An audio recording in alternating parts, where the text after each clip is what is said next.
Army units are increasingly vulnerable to high-tech jet attack aircraft. Protecting the Army against the air threat is the job of the Air Defense Forces. This video ordnance program looks at the United States Army's air defense artillery and the star of that branch, the Patriot air defense missile system.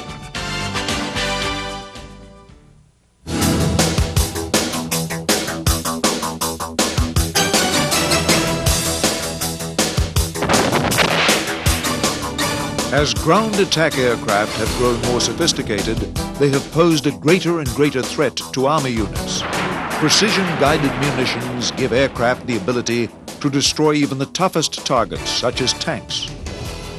To protect itself against the aircraft threat, the U.S. Army depends on its air defense artillery branch.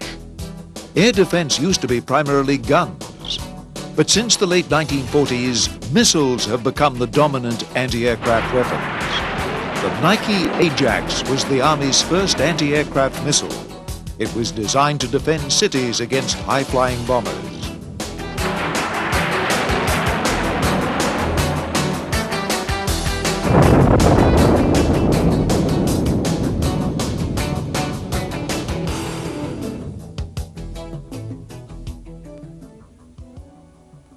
Nike Ajax were static missiles. They were placed around permanent installations, primarily around metropolitan areas, defense areas, and things like that. They were not intended to be mobile. They were fixed in batteries of 4 to 8 missiles in concrete bunkers and were static defense positions against supersonic planes, supersonic bombers. The Nike Ajax was followed by the Nike Hercules, a more sophisticated high-altitude missile system which is still in service in some countries today. As missile technology progressed, it became possible to build more compact missiles that were mobile. They were no longer limited to city defense, but could accompany the Army units into the field and defend them against enemy aircraft. Hawk answered that need at the time for what would be called today a medium air defense system, again with a supersonic capability that the traditional medium air defense weapons did not have. Prior to this time, you had a variety of what we call medium range guns, to include the 75mm Skysweeper, which again did not quite fill the bill as far as an adequate medium range air defense system. The Hawk at the time was conceived as that medium range defensive capability, and of course is still with us. It's gone through at least 3 phases now and is still being used.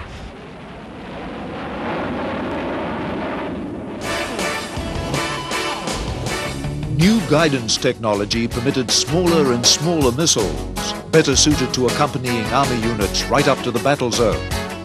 The Sidewinder missile, a standard aircraft dogfighting missile, was adapted to the anti-aircraft role as the chaparral. Not needing the elaborate network of radars found with the longer-ranged Hawk system, the chaparral is more mobile. It can serve up front and protect armor and mechanized infantry units. The chaparral missile has a tiny infrared seeker in the nose, which homes in on the heat given off by jet aircraft.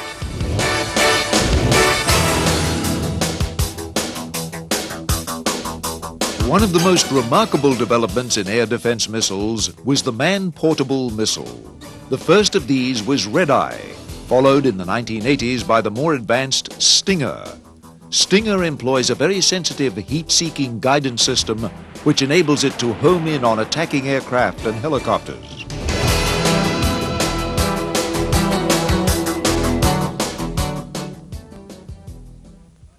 The use of heat-seeking guidance on these short-range missiles has led many air forces to adopt countermeasures, such as flares, in an attempt to confuse and decoy the missiles.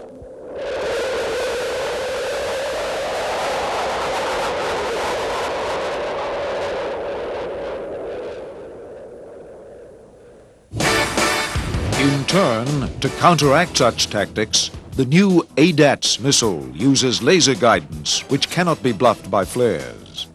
Air defense missile technology is a never-ending contest between the aircraft designers, attempting new ways to jam and confuse anti-aircraft missile guidance, and the missile designers, trying to overcome these new tactics. The use of different types of missiles using radar, infrared, and laser guidance makes it difficult for an aircraft to penetrate modern air defense networks.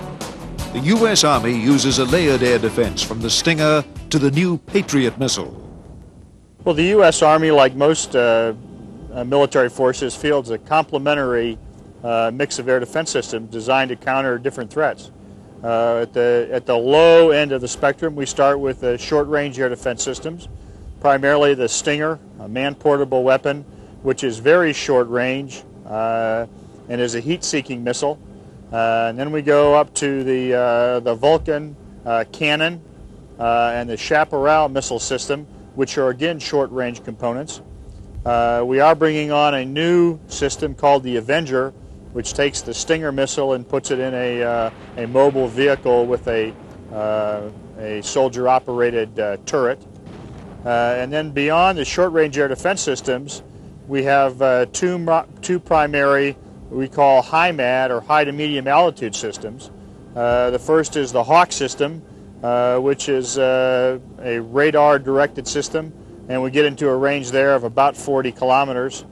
And then, of course, what we feel is the centerpiece of our HIMAD systems, which is the Patriot system, which is the newest and most modern and has the greatest capability, and its range is out to about 160 kilometers.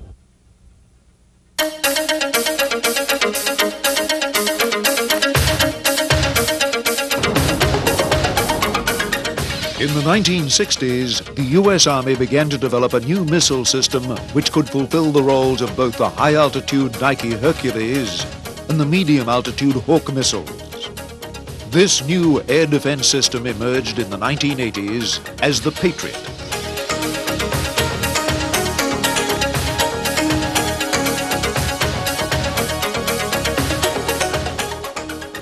Radar is the only reliable guidance method for long-range air defense missiles, so it formed the center of the new Patriot system.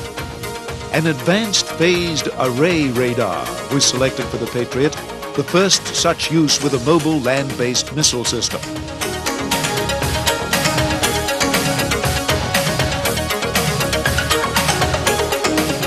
Conventional radars emit a constant beam of radiation which can alert an enemy pilot and permit the aircraft to try to jam the radar.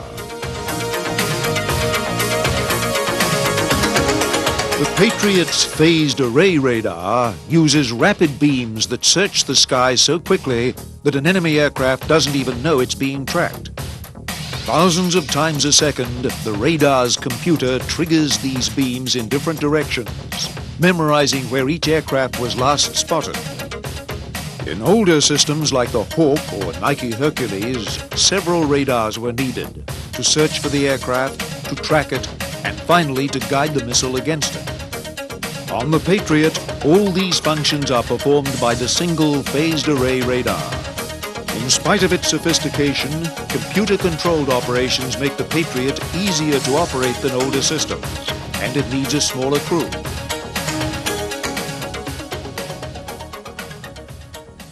Comparison-wise, Nike Hercules and Patriot are the difference between night and day as far as the operator is concerned.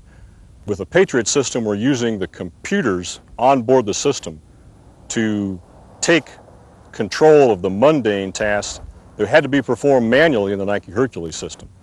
With the Nike Hercules, to get a missile in the air, you had to go through a series of crew checks, adjusting meters, potentiometers, peaking and aligning the system. That took time, and it was a single-shot missile. With Patriot, that stuff happens automatically in the flash of an eye, and all the operator has to concentrate on is looking at his display, determining which targets are hostile, and engaging those targets in a timely fashion. The sophisticated radar used in the Patriot system permitted the use of a novel guidance technology in the Patriot missile. After launch, the radar guides the missile near the target aircraft. In the final seconds before impact, the system triggers a track via missile control. The missile itself transmits data back to the radar, telling it what it sees. This allows for very precise final guidance corrections, with the missile detonating very close to the target aircraft. Such a technique makes it very difficult for the aircraft to evade the missile, either by electronic jamming or aerial maneuvering.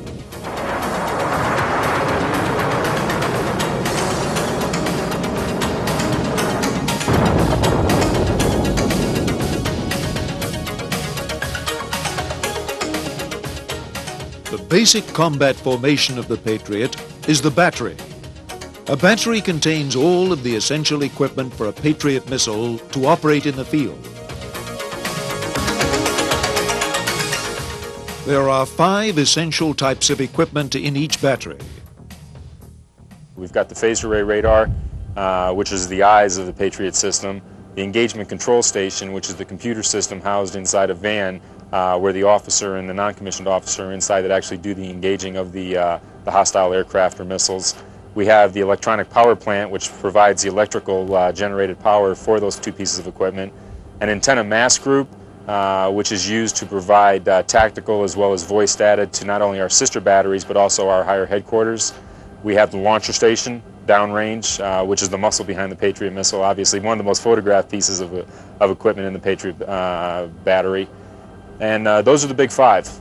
That's what basically comprises the Patriot battery. All the other pieces of equipment are used in support of those big 5.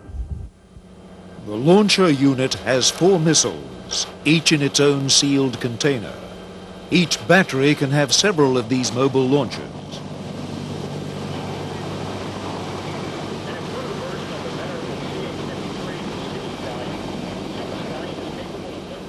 In the normal fire unit, we have 8. We can have up to 16 launchers per firing battery. A normal crew of 3 and place the launching station and put it to remote before they vacate. The launcher itself is controlled from the engagement control station, which is quite a distance from the launching station itself. Like the launcher, the phased array radar is not manned, but remotely operated. There's no operators in the radar when it's actually running. The only time there's anyone out there is when they're doing maintenance on it. The operators are inside the entry control station. The brains of the Patriot battery is the engagement control station. This vehicle-mounted shelter contains the computers which control the launchers and phased array radar. The station is led by a tactical control officer, or TCO, who sits to the right. High-altitude air defense units such as the Patriot are one of the career opportunities open to women in the U.S. Army. Okay, during the exercise in Saudi Arabia, we normally had 4 people inside the engagement control station when we were actually doing the engagements. Okay, I'm assisted by a tactical control assistant, and he or she will do the actual firing. Okay, my function is friendly protect, to make sure that he or she does not shoot down any friendly aircraft that might be flying in the area. Okay, the other position is for the 31 mic, or the multi-channel communications operator. Okay, this person is basically monitoring communications on all lines and making sure that the messages and the traffic that's going back and forth over our UHF systems are operational. Okay, and that 4th person is usually brought into the van as a recorder. Okay, he or she may grab a headset, start writing down any messages we might be receiving from higher headquarters, and or also assisting the TCA. What their basic function is to assist the TCA and the TCO so that nothing interferes with them during the actual engagement. On the radar display, aircraft are identified by different types of symbols, depending on whether they are friendly, hostile, or still unidentified. When a hostile aircraft is engaged by the Patriot missile system, a hexagon appears over the flashing aircraft symbol. The Patriot missile is identified by a small football. When the aircraft is hit, a flashing tic-tac-toe symbol appears.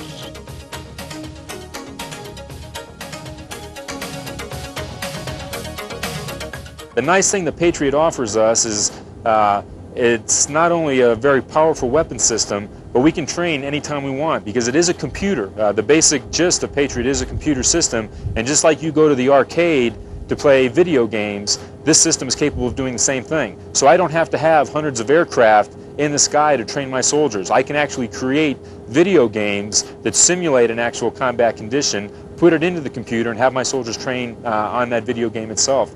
So in that sense, yes, it's very easy for us to train our soldiers with minimal assets, as opposed to things like Nike Hercules, where the only thing you saw was what was actually flying in the sky. There were no mock-up simulations.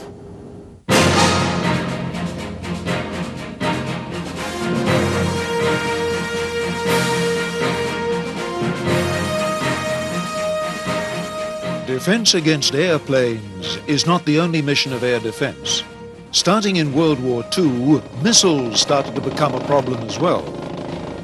The bombardment of the Belgian port of Antwerp by German V-1 cruise missiles in 1944 was countered by the high-tech air defense weapons of the day, the radar-directed anti-aircraft gun and the new proximity fuse.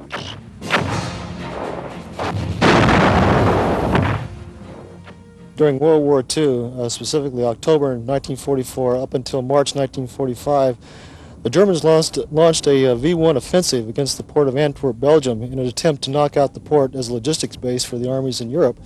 The defense for the port was given to the anti-aircraft forces of the U.S. Army and the British Army to defend against the V-1s. At that time, about this time, the anti-aircraft forces at that time had obtained a good supply of proximity fuses. Now, this was a development that occurred later in the war. A proximity fuse was a device that actually was on the end of an artillery round, which is actually a small radar, which the idea was that when it was fired into the area, it would detonate when it was in proximity to a target. This enabled air defenders to achieve that one-shot, one-kill ratio that has always eluded air defenders up till that time. Another innovation was the use of radar in conjunction with an M9 director, which actually then tracked the target automatically using radar and the director, so the crew, all they had to do was actually fire the gun. It was an automated system which is, of course, revolutionary for its time, and again, it contributed to the high success rate the air defenders had against the V-1s. Of about 5,000 V-1s known to be launched against Antwerp, only about 200 ever reached the target. It was an incredible bit of firing.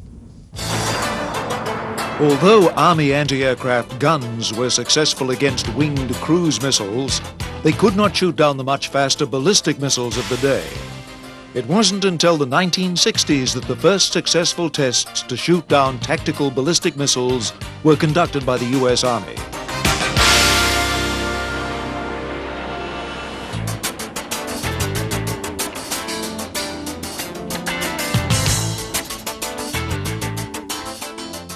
As seen here, a Hawk missile was used to shoot down tactical ballistic missiles in a series of experiments.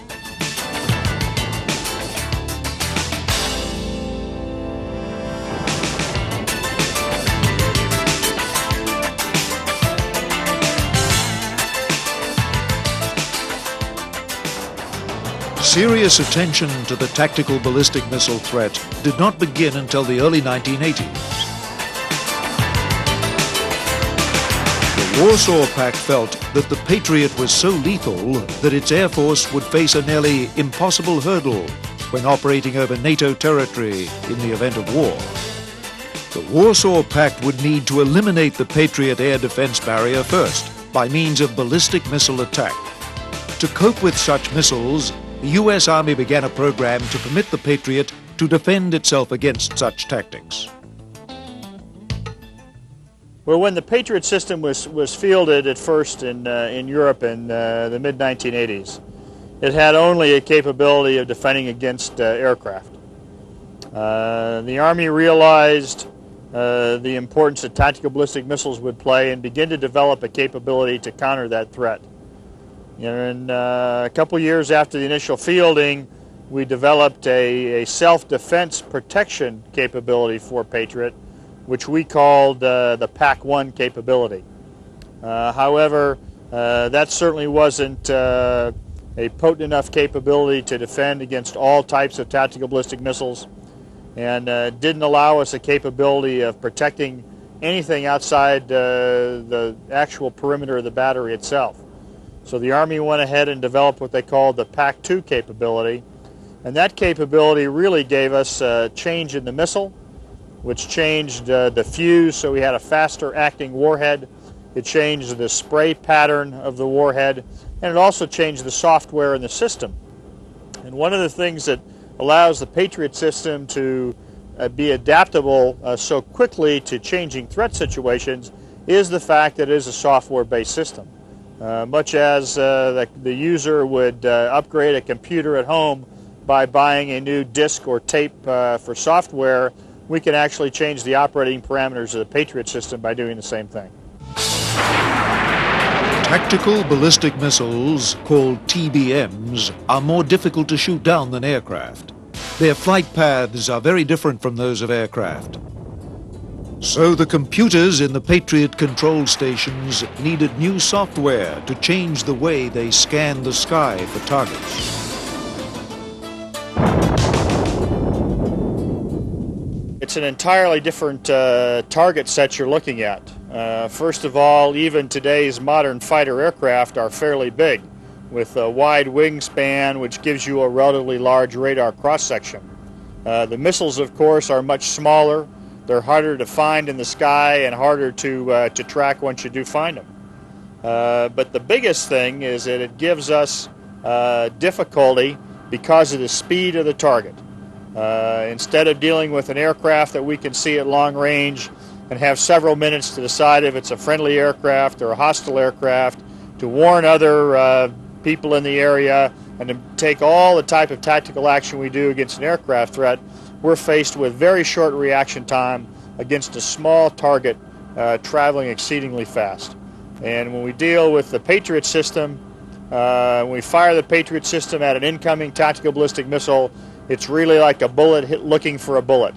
And we have closing velocities much faster than you would find if you fired two .30 caliber rifle bullets at each other. In the PAC-2 upgrade, not only did the computer software have to be changed, but the missile warhead had to be changed as well. Well, primarily the warhead had to be changed. The fragments in a PAC-1 warhead are fairly small because, as you can imagine, when a warhead is exploded near an aircraft, we don't need very large fragments to be able to make that aircraft go out of control or to destroy it. It's a different story, though, when we're talking about a TBM warhead, a tactical ballistic missile warhead, that it has probably a lot thicker skin. The warhead itself is in steel, so that the fragments have to be larger, and they have to be propelled towards the target at a faster velocity.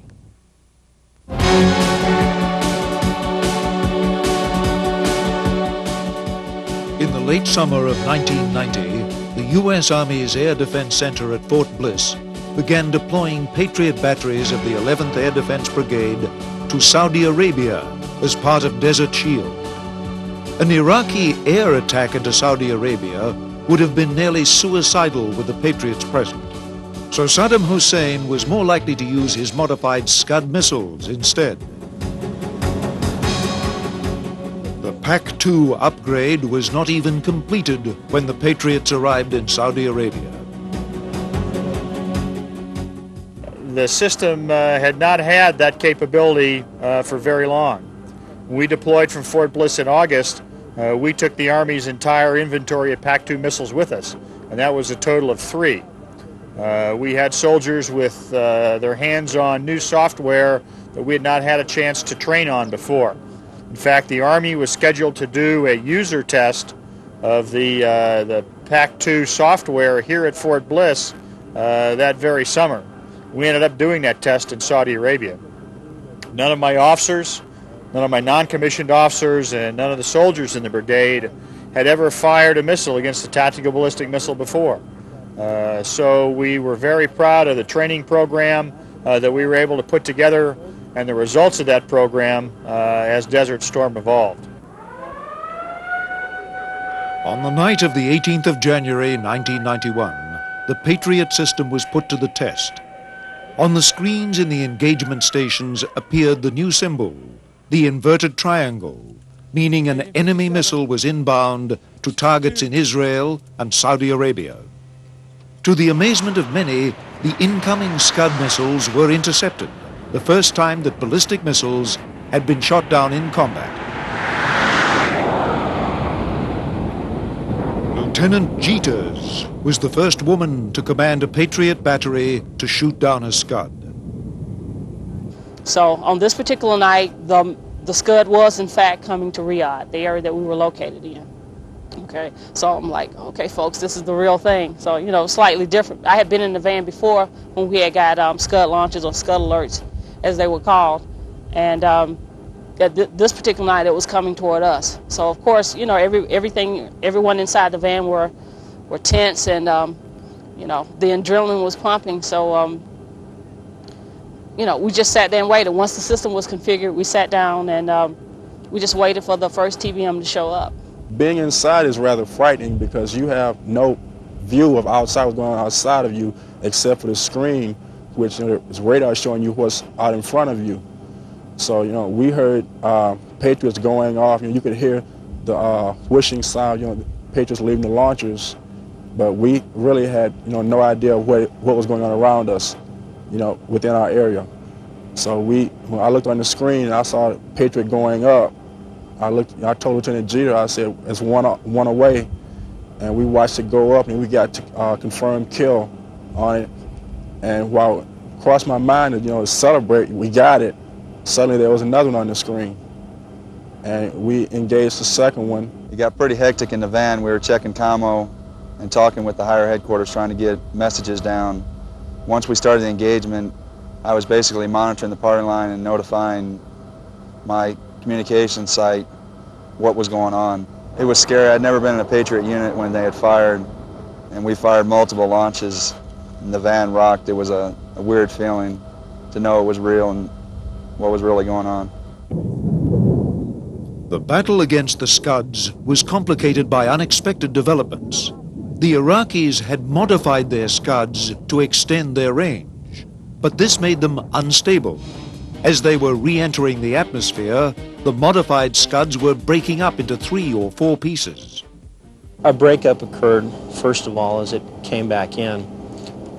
We engaged on all those parts. The objective and the commander's intent is if it's coming in, we take it out. So there was a lot of extra effort dedicated to taking out not only warhead sections, but tankage that also occurred because of breakup.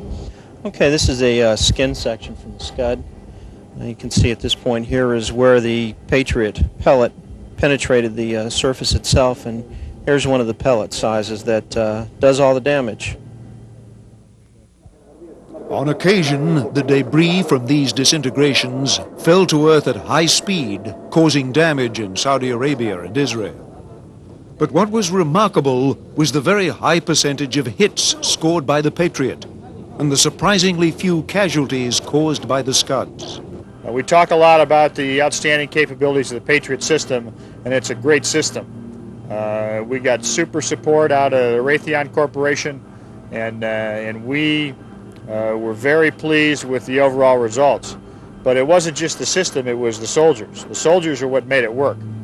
And I'll tell you that the victory in the sands of Saudi Arabia over there started in the sands of the desert out here at Fort Bliss, where we train our soldiers and our Patriot battalions here. New programs are underway to further improve the Patriot's capability against missiles, and new anti-missile systems are on the drawing board. But in the history of military technology, Patriot will long be remembered as the first to win the battle of missile versus missile.